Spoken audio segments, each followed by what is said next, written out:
यशाकडून अपयशाकडे जाऊ नका.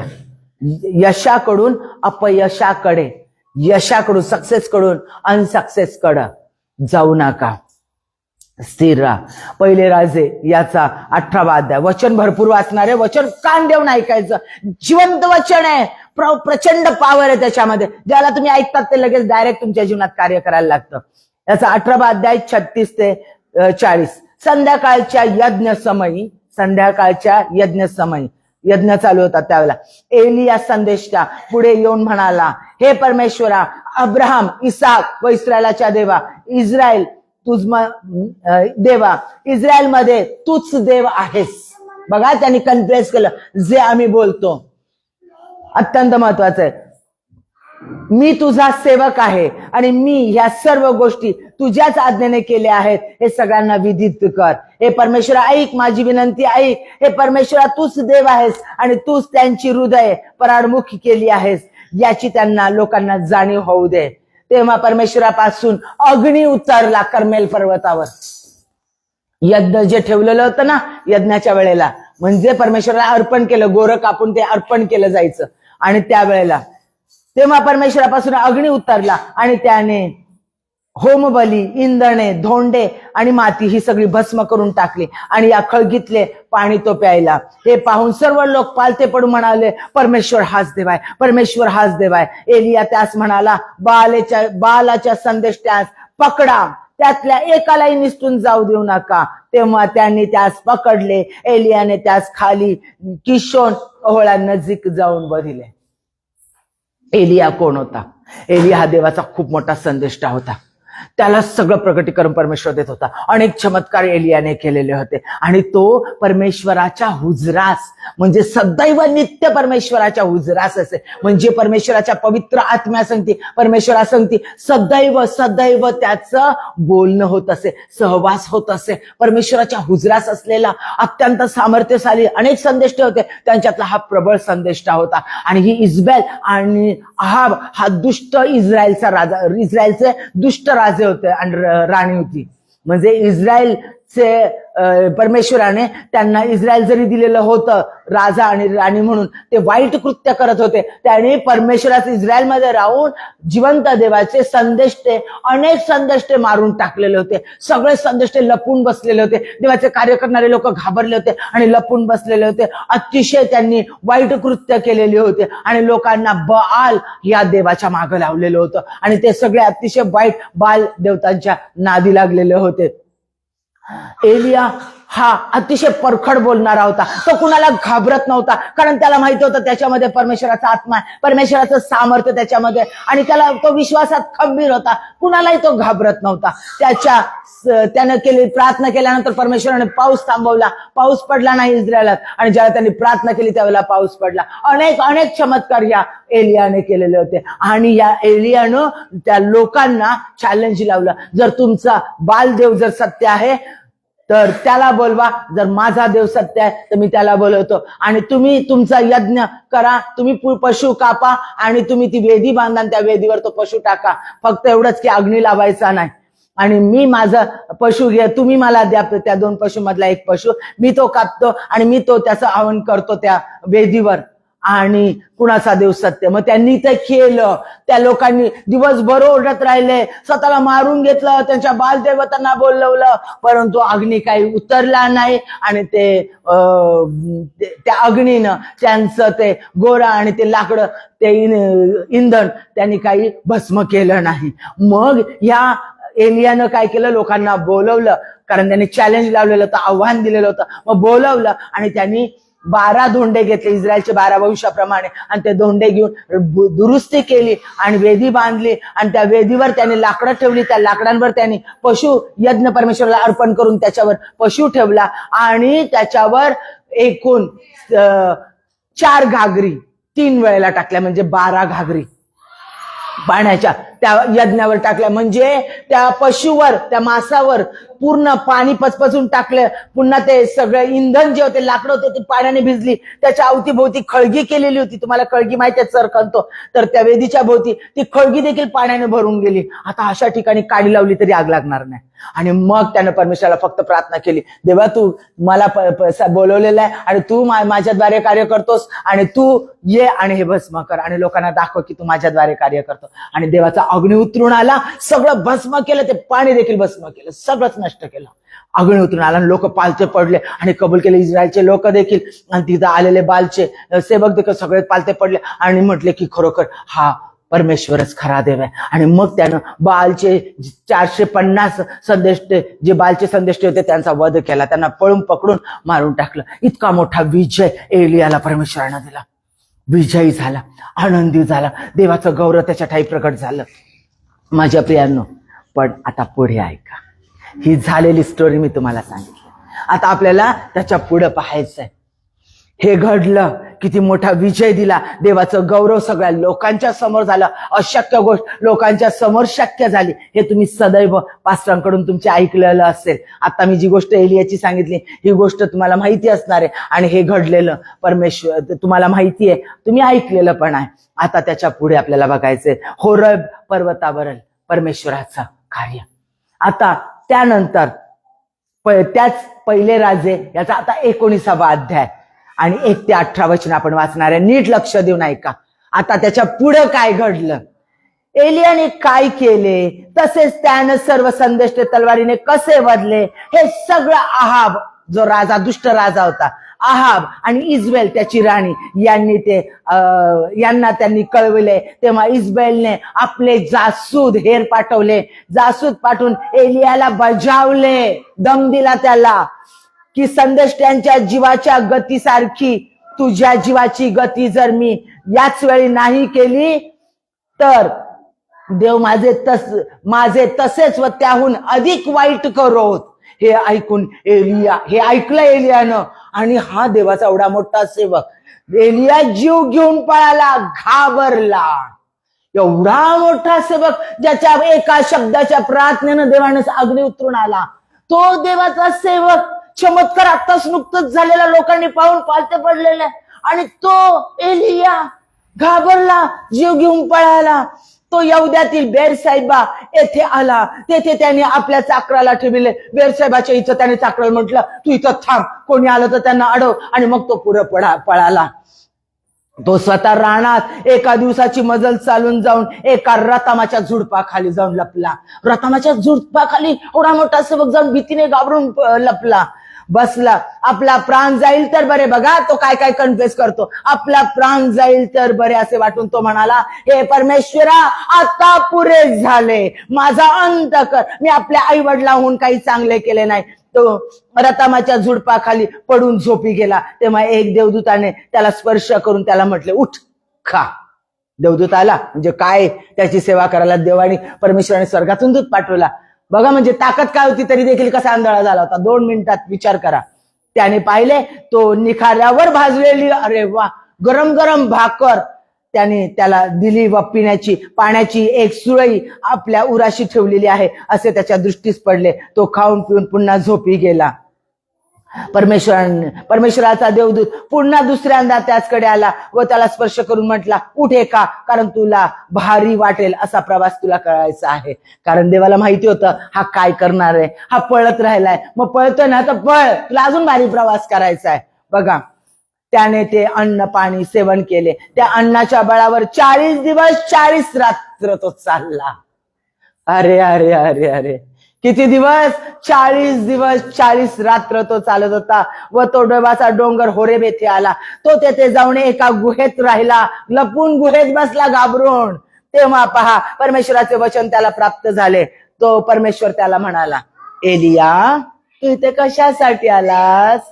देवाला माहितीये तो पळालाय, बरोबर आहे. आणि त्याला विचारले, एलिया, तू इथे कशासाठी आलायस? तो म्हणाला, सेनाधीश परमेश्वरा, याचविषयी मी ईर्ष्यायुक्त झालो आहे. सेनाधीश परमेश्वर देव, याच्याबद्दल मी ईर्ष्यायुक्त झालेलो आहे. कारण इस्रायल लोकांनी तुझा करार पाळायचं सोडून दिलेला आहे. तुझ्या वेद्या मोडून टाकल्या. ह्यानं वेदी बांधली होती की नाही? पुनर्स्थापना केली होती की नाही? लोक परमेश्वराच्या समोर पालथे पडले होते की नाही? म्हणजे ते परमेश्वराकडे आले होते. आणि तरी हा घाबरून का तर इजबेलनी दम दिला, दमदाटी दिली. कारण ती राणी राजा आहे, ते सगळ्या सत्ताधारी लोक आहेत, त्यांनी दम दिला म्हणून घाबरले, म्हणून पळाला. तुझे संदेष्टे तलवारीने वधिले, मीच तो काय उरलो आहे परमेश्वरा. आणि आता ते माझाही जीव घेऊ पाहत आहेत. त्याने त्यास म्हटले, तू येथून बाहेर निघून जा. आणि परमेश्वरला तू बाहेर जा आणि पर्वतावर परमेश्वरासमोर उभा राहा. तेव्हा पहा, परमेश्वर जवळून जात असता मोठ्या सुसाट्याचा वारा सुटून तो डोंगर विदारित व खडक फोडीत चालला होता. मग खडक फोडीत मोठा आवाज करत सुसाट्याचा वारा आला, पण त्या सुसाट्याच्या वाऱ्यात परमेश्वर नव्हता. तो वारा सुटल्याच्या नंतर भूमिकंप झाला, पण त्या भूमिकंपातही परमेश्वर नव्हता. भूमिकंपानंतर अग्नी उतरला, प्रगट झाला, पण त्या अग्नीमध्ये पण परमेश्वर नव्हता. त्या अग्नीनंतर शांत मंद अशी वाणी झाली. एलियाने ती ऐकताच आपल्या झक्याने आपले तोंड झाकून घेतले व बाहेर येऊन गुहेच्या तोंडाशी तो उभा राहिला. बाहेर आला, गुहेच्या तोंडाशी घाबरून उभा राहिला. तेव्हा त्यास वाणी परत ऐकू झाली, एलिया, तू इथे कशासाठी आलास? परत एकदा देवाला माहिती आहे, तरी देवाने परमेश्वरने परत एकदा त्याला विचारलं. तो परत तेच उत्तर त्यानं दिलं. तो म्हणाला, सेनाधीश परमेश्वर, याच विषयी मी ईर्ष्यायुक्त झालो आहे, कारण इस्रायल लोकांनी तुझा करार पाळायचं सोडून दिले, तुझ्या वेदा मोडून टाकलेले आहेत, तुझे संदेष्टे तलवारीने बदले आहे. मीच तो काय एकटा उरलो आहे आणि आता ते माझा जीव घ्यावयास पाहत आहेत. तक्रार करायला घाबरून कुरकुर करत तो त्याच्याकडे आलेला आहे. परमेश्वर त्याला म्हणाला, आता देव बोलायला लागला त्याला. आता परमेश्वर त्याला म्हणाला, तू दिमिश्काच्या रानाकडे जा, तेथे जाऊन पोहोचलास म्हणजे हजायेलास अभिषेक करून आरामावर राजा नेम. हजायला राजा नेम आरामावर. निमशीचा पुत्र यहू याला अभिषेक कर, इस्रायलावर राजा नेम. तसेच आबेल मोहला येथील शाफाटाचा पुत्र अलिशा यास अभिषेक करून तुझ्या जागी संदेष्टा कर. हजायलाच्या तलवारीपासून जो सुटेल, म्हणजे इजबेल आणि आहाब सुटेल, तो यहू त्याला मारील, आणि यहूच्या तलवारीपासून जो सुटेल त्याला अलिशा मारील. म्हणजे झाला, तुझ्या शत्रूचा खात्मा झाला. तरी पण पहा, इस्रायलापैकी 7,000 बाल मूर्ती पुढे गुडघे टेकले नाहीत व त्यातल्या एकाने आपल्या मुखाने त्याचे चुंबन घेतले नाही. त्यांना मात्र मी वाचवेल. माझ्या प्रियांनो, लक्षात घ्या, माउंट कार्मेलवर परमेश्वराचं गौरव त्यानं पाहिलं. माउंट कार्मेलवर विजय पाहिला. सगळ्या लोकांनी परमेश्वराचं गौरव त्या एलियामध्ये पाहिलं. एलियाने प्रार्थना केली आणि लगेचच चमत्कार झाला, अग्नी उतरून आला, सगळे परमेश्वरासमोर पारते झाले. देवाचं सार्वभौमत्व, सगळ्या जगावर परमेश्वराची सत्ता त्या ठिकाणी स्पष्ट झालं, सगळ्याच्या समोर कळालं, सगळे पालतेच झाले. आणि त्याने 12 धोंडे घेऊन वेदीची पुनर्स्थापना केली. स्तवनाची, प्रार्थनेची वेदी परत एकदा बांधली गेलेली होती. सगळं कार्य झालेलं होतं. फक्त इजबेल आणि आहाबाच्या धमकीने हा घाबरला आणि पळून गेला. तो परमेश्वराच्या हुजरास आहे, राहतोय, हे सगळ्यांच्या समोर कळलेलं होतं. तो परमेश्वराबद्दल किती आवेशी आहे हे सगळ्यांना माहिती आहे. तो किती मोठा सेवक आहे हेही सगळ्यांना माहिती होतं. सगळं प्रूव्ह झालेलं होतं, सिद्ध झालेलं होतं. सगळं होऊन देखील तो घाबरला एका धमकीनं. सत्ताधारी लोकांच्या, प्रबळ ज्याने अनेकांचा नाश केला, अनेकांना पाडलंय, ते आता माझ्या मागे लागले, आता काही खरं नाही म्हणून घाबरला. मोठी संकट, मोठ्या समस्या आल्या की घाबरलं जातं. आणि तो घाबरला आणि या ठिकाणी तो आला. लक्षात घ्या माझ्या प्रियांनो, त्यानं आपल्या नोकराला मध्ये ठेवलं, बेरसेबा येतं, आणि नंतर पुढे तो चालत आला. नंतर 40 दिवस 40 रात्र तो चालत होता. झुडपाच्या खाली आधी बसून लपून बसला होता. 40 दिवस 40 रात्र तो चालला. परमेश्वराने त्याला चालू दिलं. तुला पळायचंय ना, काय करायचं, भागायचंय ना, भाग. पळायचंय, पळ. काय करायचंय कर. इकडं धाव, तिकडं धाव, तिकडं धाव, तिकडं धाव. ते गाणं आहे ना, प्रभू सारखा कोणीच नाही. धावलो धावलो सगळीकडे, धावलो धावलो सगळीकडे, पण मला कुठेच कोणी येशू सारखा कोणीच मला सापडला, कोणीच नाही सापडला. तो सगळीकडे धावला. तो 40 दिवस 40 रात्र पळत गेला, चालत गेला आणि परमेश्वराकडे कुरकुर करण्यासाठी आला. त्यानं काय चूक केलेली? नेगेटिव्ह कन्फेशन केलं. तो नकारार्थक बोलला. आमच्या मुखात सामर्थ्य आहे जीवन आणि मृत्यूचं. जे आम्ही येशूच्या नावात बोलतो वचनानुसार ते आमच्या जीवनात घडतं. त्यांनी काय केलेलं आहे? काय म्हटला? बस परमेश्वरा, आता पुरे झाले, आता बस कर, आता पुरे झाले. Negative words. बघा परमेश्वराने कसा पूर्ण केला शेवटी. सांगते मी तुम्हाला. दुसरा, आता माझा अंत कर. तिसरं, मी माझ्या आईवडिलांहून काही चांगला नाहीये. एलियाच्या आईवडिलांचा आता पत्ता कुठंच बायबलमध्ये दिलेला नाही, बरोबर? कुठंच त्याच्या आईवडिलांबद्दल, खानदानीबद्दल उल्लेख नाही बायबलमध्ये. आणि मी तो म्हणतो, मी माझ्या आईवडिलांबद्दल पेक्षाहून काही चांगला नाही. तो निराशेने झाडाखाली झोपून गेला, निष्क्रिय झाला, काही केलं नाही त्यानं. 2 वेळेला दूध त्याच्या जवळ आला. ती भाकर खात होता आणि शांत बसत होता, परत झोपत होता. त्याचं नेगेटिव्ह कन्फेशन त्याच्या जीवनामध्ये पूर्ण झालं. परमेश्वराचं वचन त्याच्या जवळ आलं आणि परमेश्वराने त्याला विचारलं, तू इथे का आलास? एलिया, तू ह्या ठिकाणी का आलास? परमेश्वर स्वतः त्याला बोला. म्हणजे तरी देव त्याला जाणीव करून दिला, अरे तू इथं का आलास? ऑलरेडी तू, माझं गौरव तुझ्या ठाई मी प्रकट केलेलं आहे. ऑलरेडी वेदी बांधली गेलेली आहे, मोडलेली वेदी बांधली गेलेली आहे.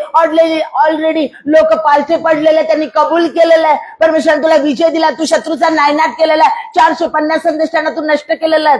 जर तू 450 संदेशांना नष्ट करू शकला तर मी त्या इजबेल आणि अहाबाला सहज नष्ट करेल. तू का घाबरलास? परमेश्वराने त्याला विचारलं, तू इथं का आलास? तरी देखील त्याचे डोळे उघडले नाही, कारण भीतीनं ग्रासला गेलेला होता. नेगेटिव्ह नकारार्थी गोष्टीनं व्यापून गेलेला होता आणि परमेश्वराने त्याला दिलेली अभिवचनं तो विसरला होता. तो परमेश्वराला स्वतःच मत सांगत बसला की मी परमेश्वराच्या ईर्षेनं, सेनाधीश परमेश्वराच्या ईर्षेने मी पेटून उठलेला आहे. त्या आवेशाने मी ग्रासून गेलेला आहे. म्हणजे मी किती धार्मिक आहे, मी किती तुझ्यावर प्रेम करतो, हे त्याने परमेश्वराला सांगतोय. देवाला सगळं माहिती आहे आणि तो देवाला सांगतोय. दुसरं, या लोकांनी, दुसरे लोक आहेत, त्यांनी तुझा करार मोडलाय, त्यांनी वेद्या पाडल्या, त्यांनी पाप केली, त्यांनी चुका केले, ते त्यांनी वाईट केलेलं आहे. मी तुझ्या ईर्षेने मला वाईट वाटतं त्यांनी असं केलेलं आहे. आणि मी किती चांगला, मी किती धार्मिक आहे, मी किती तुझ्यावर प्रेम करतो, मी तुझं किती कार्य पूर्ण करतो, आणि आता ते मला मारतायत. दोष देतो ह्याला आणि त्यांना. इस्रायल लोकांना दोष देतो, इजबेल आणि अहाब यांना दोष देतो की आता ते माझ्या पाठीमागे लागले. कुणामुळं? तुझ्यामुळं. तुझं कार्य करतोय म्हणून, तुझं राज्य बांधतोय म्हणून, तुझ्यासाठी धावतोय म्हणून ते माझ्या पाठीमागे लागलेले आहेत. तुझ्या वेद्या त्यांनी मोडून टाकल्या, तुझे संदेश ते मारून टाकलेले आहेत. मीच आता एकटा उरलाय, आता ते माझ्या पाठीमागे, आता ते मला मारून टाकणार आहे. तो कंटिन्युअसली मी म्हणत होता. लक्षात घ्या, परमेश्वर अशक्य गोष्ट शक्य करणारा देव आहे, हे सगळं त्याला माहिती होतं. ह्याच्या आधी अनेक चमत्कार परमेश्वराने त्याच्याद्वारे केलेले होते. परत देवाने त्याला काय सांगितलं? त्याची इच्छा पूर्ण केली, कारण तो देवाचा लाडका होता. एलिया देवाचा संदेष्टा होता. परमेश्वराने त्याला स्वतःचं मुख म्हणून वापरलेलं होतं. म्हणून त्यानं काय कुरकुर केली की ते माझ्या पाठीमागे लागलेलं आहे, ते माझा नाश करू पाहत आहे. ठीक आहे, त्याच्यावर देवाने त्याला सांगितलं, तुझा बंदोबस्त करतो. तुझी समस्या आहे ना, ती काढूनच टाकतो. तुझी कुरकुर आहे ना, ती संपूनच टाकतो. तुला उत्तर हवं आहे ना, एवढा तू आवेशी झाला, इतका तू गर्भगळीत झाला, इतका तू घाबरला ना, चल त्या इजबेल आणि अहाबाचा नायनाट करतो. म्हणून त्याने प्लॅन आखून दिला. काय सांगितलं? तू कुणाला अभिषेक कर? हजाएलाला अभिषेक कर. हजाएलाला अभिषेक कर आणि त्याला आरामावर राजा नेम. झालं, आरामावर तो राजा राहील. त्याच्यानंतर येहूला कशावर? निमशीचा पुत्र येहू याला इस्रायलवर राजा कर. इस्रायलवर कोण राजा होता? अहाब आणि इजबेल होते. त्यांना अभिषेक, येहूला अभिषेक कर. आणि तुझ्या जागी बघा, तुझ्या जागी तो काय म्हटला, बस झालं, पुरे झालं, वैतागला, कंटाळला. त्याला काय म्हटलं, तुझ्या जागी कुणाला, अलिशालाने. किती मोठं भयंकर. विचार करा, विजय नुकताच मिळालेला होता, त्यानं कुरकुर केली, निगेटिव्ह शब्द काढले, परमेश्वरा बस झालं, लोकांचे दोष दाखवले, हे लोक असे वागतात, तसे वागतात, ते तसे करतात, मीच तेवढा धार्मिक आहे, मीच तेवढा चांगला आहे, मी तुझ्या आवेशाने पेटलो म्हणून ते माझा नाश करतात, मला उत्तर दे, मला नको नको, बस झालं, आता बस झालं. बस झालं म्हटल्यानंतर परमेश्वराने त्याच्या जागेवर अलिशाला नेमलं. परमेश्वराने काय सांगितलं, हजायला पासून जर इजबेल आणि आहाब सुटला, कोणाला, हजायल कुणाला मारेल, इजबेल आणि आहाबाला मारेल.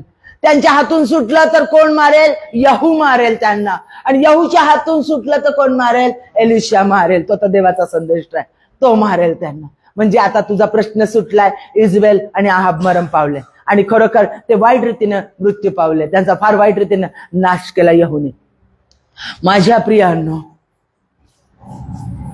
पण या ठिकाणी त्याच्या जागेवर अलिशा, देवानं अलिशाची त्याच क्षणाला नियुक्ती केली, त्याच क्षणाला. का? एलिया घाबरला. दुसरी गोष्ट, पळाला. तिसरी गोष्ट, अविश्वास दाखवला. चौथी गोष्ट, नेगेटिव्ह कन्फेशन केलं. चौथी गोष्ट, वैतागला. त्यानं पुढची गोष्ट, त्यानं लोकांचे दोष दाखवले, कुरकुर केली. त्यानं आपल्या समस्यांना मोठं केलं परमेश्वरापेक्षा. माझा देवापेक्षा माझी समस्या मोठी आहे. म्हणजे जो देव माझ्यामध्ये आहे, जो माझ्यात कार्य करतो, जो चमत्कार करणारा देव आहे, तो या समस्या, ही समस्या पूर्ण नष्ट करण्यास पात्र नाही आहे. त्यानं कुणाला श्रेष्ठ समजलं, इजबेल आणि आहाब, ते किती मोठे, ते किती भयंकर, आणि तो पळून गेला. अरे इथं अग्नीचं सामर्थ्य उतरलं, तिथं देवाचं सामर्थ्य उतरलं, परमेश्वराने त्याचं सार्वभौमत्व सिद्ध केलं, तो देव तुझ्या सांगते हे सगळ्यांना सिद्ध करून दाखवलं. आणि तरी देखील त्या विजयाच्या नंतर तो घाबरला आणि पळाला, अविश्वास दाखवला. विजयाच्या नंतर बळकट व्हायला पाहिजे होतं, अजून परमेश्वरात वाढायला पाहिजे होतं, पण तो घाबरला आणि पळाला. परमेश्वराच्या सामर्थ्यावर त्यानं अविश्वास दाखवला. कुठे कुठं कमी पडला, तो निंदा केली, अविश्वास दाखवला, नेगेटिव्ह कन्फ्रेशन केलं, समस्येला परमेश्वरापेक्षा मोठं केलं, समस्येपासून पळाला. जो देव अग्नी उतरून आणू शकतो त्या वेदीवर, तोच देव आहाब आणि इजबेलवर अग्नी उतरून आणून त्यांना भस्म करू शकला नसता का? त्यांनी अविश्वासाने तो पळाला. तो पळाला, परमेश्वर म्हटलं पळ, अजून घे भाकर, दर का, अजून पळायला ताकद येईल, पळ. 40 दिवस 40 रात्र पळाला. आणि मग होरे पर्वतावर थांबून परमेश्वराने त्याला दर्शन दिलं, आणि मग परमेश्वर त्याच्या संगती बोलला. लक्षात घ्या, तो इजबेलला घाबरला. पहिली गोष्ट, सगळ्यात मोठी चूक त्याने केली, तो इजबेलला घाबरला. परमेश्वराचा आत्मा त्याच्यामध्ये आहे, सर्वांना परमेश्वराने त्याच्या अधीन केलेला आहे. 450 बालचे संदेश त्याने वधलेले होते, एवढं गौरवी कृत्य त्याने केलेलं होतं. तो इजबेलला घाबरला. दुसरं म्हणजे त्यानं एवढं सामर्थ्य आणि शक्ती त्याच्यामध्ये आहे, तरी देखील आपल्या संकटाला त्यानं मोठं केलं. माझ्या प्रियांनो, आम्ही ह्याच गोष्टी करतो. आम्ही आमच्या जीवनात प्रार्थना करतो, ज्यावेळेला आम्ही येशू ख्रिस्ताला आमचा तारणारा देव म्हणून स्वीकारतो, आमच्या जीवनात त्याचं सामर्थ्य दिसतं, आम्ही टाळ्या वाजवतो, आनंद करतो, स्तवन करतो, बायबल वाचन करतो, आणि आम्हाला देव सगळा आनंद देतो, वैभव देतो, सगळ्या गोष्टी आमच्या समस्येतून आम्हाला बाहेर काढतो, आणि मग आम्ही आनंद करतो. आणि मग त्याच्यानंतर अचानक परत संकट येतं, सैतान खवळतो. लक्षात घ्या, पब्लिक विक्टोरी त्याला दिलेली होती, सगळ्या लोकांच्या समोर विक्टोरी दिलेली होती, सगळ्या लोकांच्या समोर विजय दिलेला होता त्याला, सगळ्या लोकांच्या समोर. 450 बालचे संदेष्टे, म्हणजे बालचे किती सेवक सेविका तिथं असणार आहे, किती ज्यांनी बालला फॉलो केलेले ते सगळे लोक, शिवाय सगळे इस्रायल लोक त्या ठिकाणी होते. आणि असं असताना त्यांच्या समोर परमेश्वराने त्याला विजय दिलेला होता, आणि ते सगळेच्या सगळे पालते पडलेले होते. राहिलेले ते 400 संदेष्टे 450 संदेष्टे त्याने वधून टाकलेले होते. एवढं मोठं सामर्थ्य प्रगट केलेलं असताना छोटीशी धमकी, ती पळत पण आली नव्हती त्याच्या पाठीमागं. हा पळत पण आलेला नव्हता, त्याचे लोक अजून त्याच्या पाठीमागं पळत पण आलेला नव्हता. तो पण फक्त धमकी ऐकली आणि तो पळाला. फक्त धमकी ऐकली आणि तो पळाला. तो जेव्हा निसी आहे, तो जेव्हा सबाओत आहे, सेनाधीश परमेश्वर आहे, सैन्यांचा देव आहे, हे तो विसरला.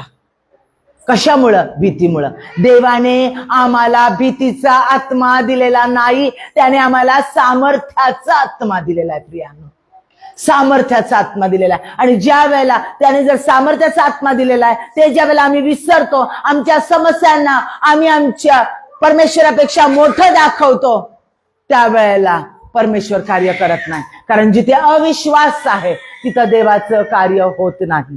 ज्या ठिकाणी अविश्वास आहे त्याचं नेगेटिव्ह कन्फेशन, त्यामुळे अलिशाची स्थापना त्याच्या जागी झाली. त्याचं स्थान परमेश्वरानं काढून घेतलं.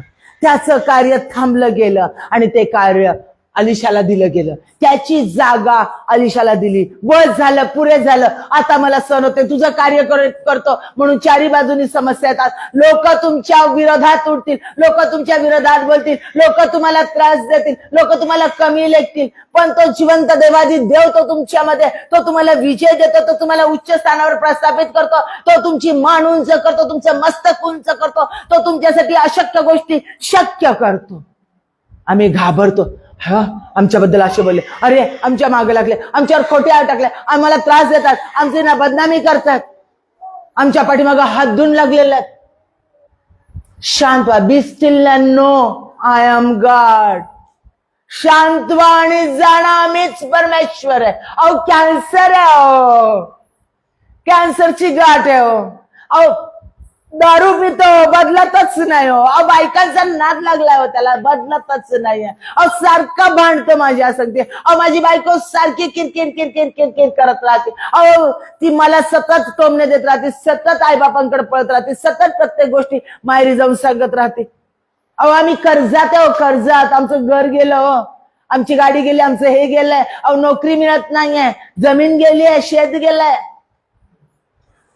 अहो आजार आलाय हो, हार्ट अटॅक येऊन गेलाय हो, अहो बीपी वाढलाय हो, अहो शुगर वाढली हो, अहो नको ते आजार येत राहिले, स्किन डिझीज होत आहेत, डोळे आंधळे होत चालले होते, दिसत नाही डोळ्यांनी व्यवस्थित, अहो गर्भाशयाचा त्रास होत राहिलाय, अहो चाललं की छातीत धडधड होत आहे, वय वाढत चाललंय, अजून उत्तरे मिळत नाही हो, अहो माझं चर्च गेला, अहो माझं हे गेलं, अहो माझं ते गेलंय, अहो माझे चांगले लोक मला सोडून गेले, माझे लोक माझ्यावर उलटले, ज्या लोकांसाठी मी खूप केलं ते लोक माझ्या विरोधात गेले, ते लोक माझा जीव घेऊ पाहत आहेत, तर माझी बदनामी करत. ज्यांनी माझं अन्न खाल्लं त्यांनी माझ्यावर लात उगारलेली आहे, ज्यांनी अन्न खाल्लं तेच माझ्या विरोधात उठलेले आहेत, ज्यांना मी घडवलं तेच माझा जीव घेऊ पाहत आहेत. अहो कसं म्हणतात, किती काळ थांबायचं, किती वेळ प्रार्थना करतो, उत्तर मिळत नाहीये. अहो ते लोक वाढतच चालले, ते लोक बलिष्ठच होत चालले, त्यांच्या जीवनात आनंदच येत चाललाय. अहो आमचं काय? देव आमच्यावर प्रेम करत नाही का? देव आमच्यावर प्रेम करत नाही का? मी देवाची नाही का? देवाला मी आवडत नाही का? का असं होतंय? का माझ्या जुन्या गोष्टीचा बदला परमेश्वर घेतोय? का परमेश्वर मला निराश करतोय? का हे लोक माझ्यापेक्षा धार्मिक आहेत का? देवाला मी आवडतच नाही का? माझ्या आईबापांनी माझा हेट केला, माझ्या नवऱ्याने माझा हेट केला, माझ्या बायकोनी माझा हेट केला, माझ्या सगळ्यांनी, आता देव पण मला सोडतोय का? देव पण माझ्याकडे पाठ फिरवतोय का? कधी, केव्हा, कसं होईल? कधी या समस्येला उत्तर मिळेल? कधी माझी परिस्थिती बदलल? आणि आम्ही आमच्या समस्यांना मोठं करतो, आमचा फोकस आमच्या समस्यांवर लावतो. प्रत्येक वेळेला माझ्या प्रियानो, आमच्या प्रत्येकाकडून हेच घडतं, फक्त समस्या, आमचे प्रश्न, आमचे कठीणता, आमच्या अशक्य घडणाऱ्या गोष्टी ज्या आता भयंकर झालेल्या आहेत, ज्या कोणी बदलूच शकत नाहीये. अहो ऍक्सिडेंट झालाय हो, हो हात तुटला आता पुढचं जीवन, अहो पाय तुटले आता पुढचं जीवन, अहो लेकरू गेलं, हो पुढचं लेकरू गेलंय, आता काय? माझ्या प्रियांनो, समस्येला मोठं करू नका. योबानं काय केलं? तू दिलं, तू नेलं, धन्य तुझे नाव. सगळं वैभव त्याचं एका दिवसात गेलं माझ्या प्रियांनो. एक बातमी आली, घर गेलंय. एक बातमी आली, गुरढुरं संपले. एक बातमी आली, शेत गेलं, सगळं गेलं, सगळं जाळलं, सगळं खतम झालं. माझ्या प्रियांनो, सांत्वन करण्यासाठी आलेले मित्र, ज्याने त्याच्यासाठी मेजवाना खाल्लं प्यायलं, ज्यांना मदत केली, ते त्याच्या म्हटले, कशावरून देवानं तुला शासन दिलं नसेल? तुझे कोणत्या तरी गुप्त दोष असतील, पातक असतील. धार्मिक लोक येऊन त्यांनी न्याय केला आणि त्या सगळ्यांना त्याने क्षमा केली आणि परमेश्वरानं त्याला अधिक 7 पटीनं दिलं. त्याचं वैभव अधिक वाढवलं. तो म्हटला, तू नेलं, तू दिलंस आणि तू नेलंस, धन्य तुझे नाव. त्यानं देवाला मोठं केलं, देवावर फोकस केला. आज परमेश्वर आम्हाला तेच सांगत आहे, फोकस तुम्ही माझ्यावर करा. नेगेटिव्ह शब्द काढू नका. तुमच्या मुखावर पहारा ठेवा. म्हणू नका अति झालंय, बस झालंय, आता नको म्हणू नका. फक्त तो जेव्हा राहा आरोग्य देणारा देव, तो माझ्यामध्ये, तो पुरवठा मंत्री जेव्हा जाहिरा, तो माझ्यामध्ये आहे. तो जेव्हा सबाओत सैन्यांचा देव, तो माझ्यामध्ये. जेव्हा निसी विजय देणारा, विजयाचा झेंडा, तो माझ्यामध्ये. जेव्हा इरे पाहून देणारा देव, तो माझ्यामध्ये. जेव्हा श्यामा माझ्या संगती चालणारा परमेश्वर माझ्यामध्ये. तो मला कधीच सोडत नाही. त्याचे सगळे ऍट्रिब्यूट्स, त्याचे सगळे गुणधर्म माझ्यामध्ये. तो माझ्यात राहतो. योहान्याचा 15वा अध्याय वचनामध्ये 15व्या अध्यायामध्ये सांगितलंय, खरा द्राक्षवेल, तुम्ही माझ्यामध्ये राहा, मी तुम्हामध्ये राहील, म्हणजे तुम्ही फळ द्याल. माझ्या प्रियांनो, परमेश्वर तुमच्यामध्ये राहतो. तुम्हाला त्याच्या वचनामध्ये, त्याच्यामध्ये राहायचं आहे आणि मगच तुम्ही फळ देणारे व्हाल. कारण हे वचन कार्य करणारे, वचन कार्य केल्याशिवाय परत पाठीमागं जात नाही. आम्ही आमच्या समस्यांना घाबरतो आणि आम्ही माघारी फिरतो. आम्ही घाबरतो, आम्ही पळतो आमच्या समस्या. नको ग बाई, पडू दे तिकडं, कोण करायचं आहे, नको, संपलं, आता बस, आता नको, आता नाही होत, आता बस, अति झालंय, आता नाही होत माझ्याच्यानं, स्टॉप, थांबा म्हणू नका. फक्त म्हणा, विजयाचा देव, तो अशक्य गोष्टी शक्य करणारा तो देव, तो माझ्यामध्ये आहे. मी त्याच्यासाठी आहे. परमेश्वरा, तुला हवं ते माझ्या जीवनामध्ये कर. तुला जे कार्य माझ्या जीवनामध्ये करायचं आहे ते माझ्या जीवनामध्ये तू कर. कारण देवाने तुम्हाला सामर्थ्य दिलंय. तुमच्या मुखामध्ये तुम्हाला अधिकार दिलेला आहे. सैतानी शक्तीवर अधिकार दिलेला आहे. जे तुम्ही येशूच्या नावात बोलाल ते घडणार आहेत. तुम्हाला अधिकार दिलेला येशूच्या नावामध्ये बांधण्याचा, अधिकार दिला येशूच्या नावात मोकळं करण्याचा. जे तुम्ही पृथ्वीवर बांधाल ते स्वर्गात बांधलं जाईल. जे पृथ्वीवर मोकळं कराल ते स्वर्गात मोकळं केलं जाईल. सैतानाला रेजिस्ट करा, तो तुमच्यापासून पळून जाईल. धमकवा त्या सैतानाला. तुमच्या मुखात ताकद आहे. येशूच्या नावामध्ये तुमच्या समस्येला, तुमच्या निराशेला, तुमच्या शत्रूंना येशूच्या नावात तुम्ही धमकवा. तुमच्या दलिंदरीला, त्या दारिद्र्य अवस्थेला धमकवा येशूच्या नावात. प्रियांनो, विश्वासाने करा आणि तो देव तुमच्यामध्ये कार्य करतो. तो देव तुम्हाला ती ताकद देतो, ते सामर्थ्य देतो, ते ज्ञान देतो. चौबाजूने फायनान्स उभारण्याचं सामर्थ्य तो तुमच्यात निर्माण करतो. कुरकुर करणं सोडा. लोकांना दोष देणं सोडा. आपल्या चुकांसाठी, आपल्या दुर्बलतेसाठी दुसऱ्यांना दोष देणं थांबवा. तुमच्या समस्येला मोठं करू नका.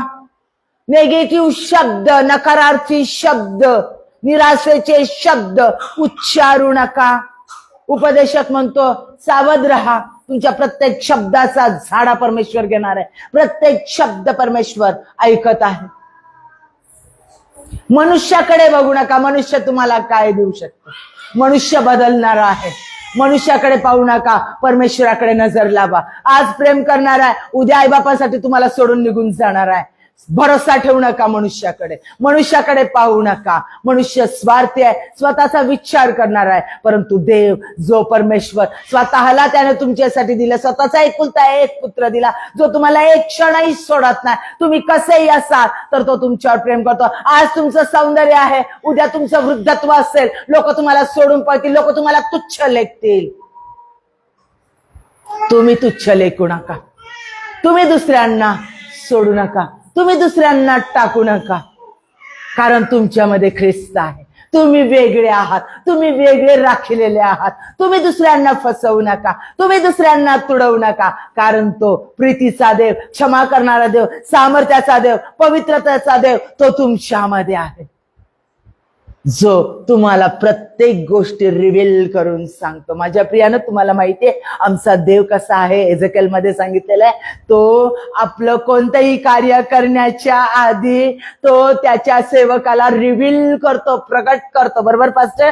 आणि तो प्रगट केल्याशिवाय कार्य करत नाही. लक्षात घ्या. अहो, आपले लोक आपल्यापासून कितीतरी गोष्टी लपून ठेवतात.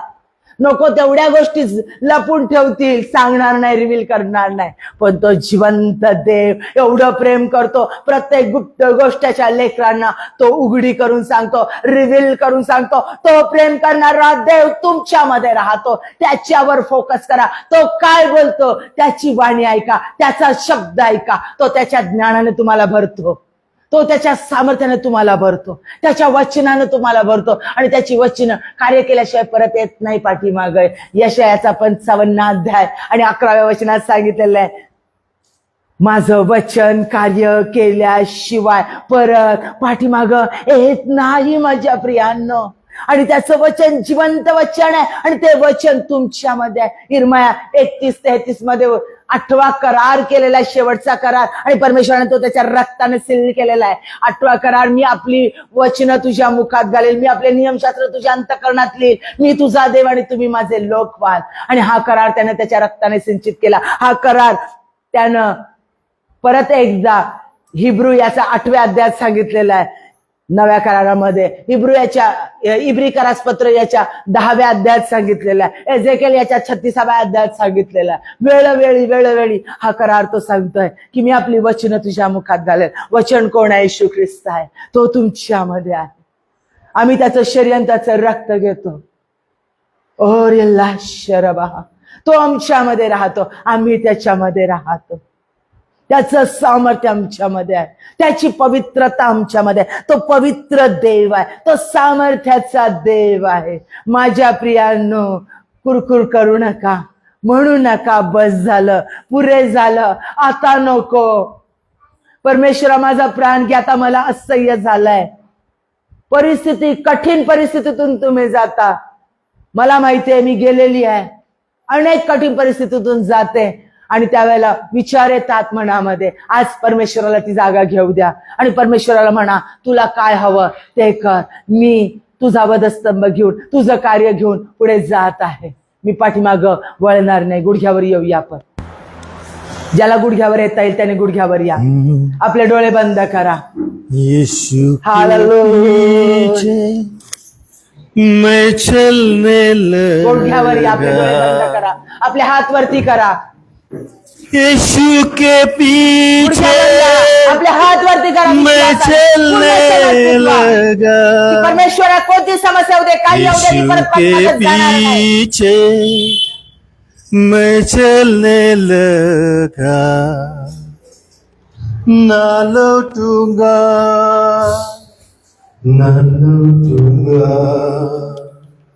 ना लौटूंगा, ना लौटूंगा.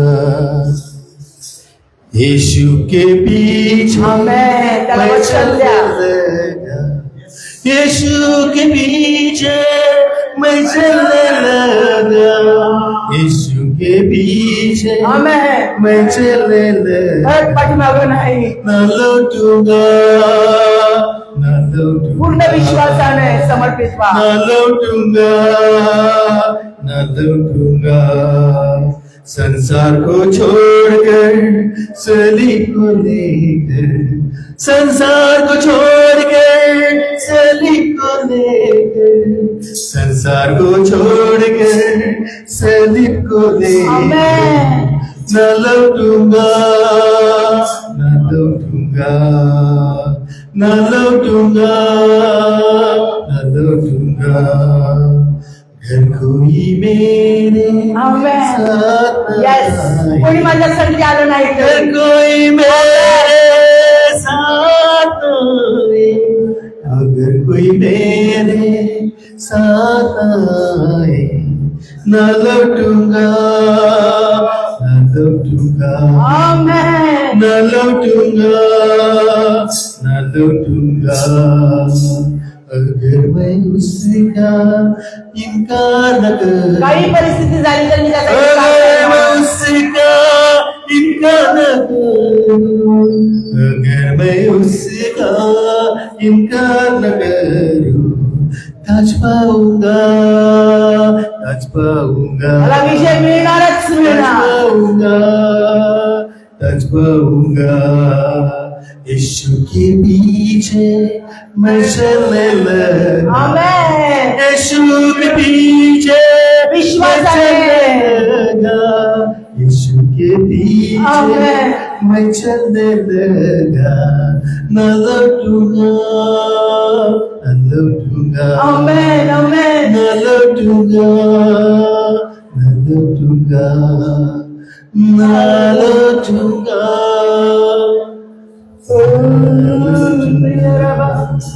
Yes, yes, yes, yes. Sorry, Rabba. Sorry, Yantana. Illa Rara Yasharaba.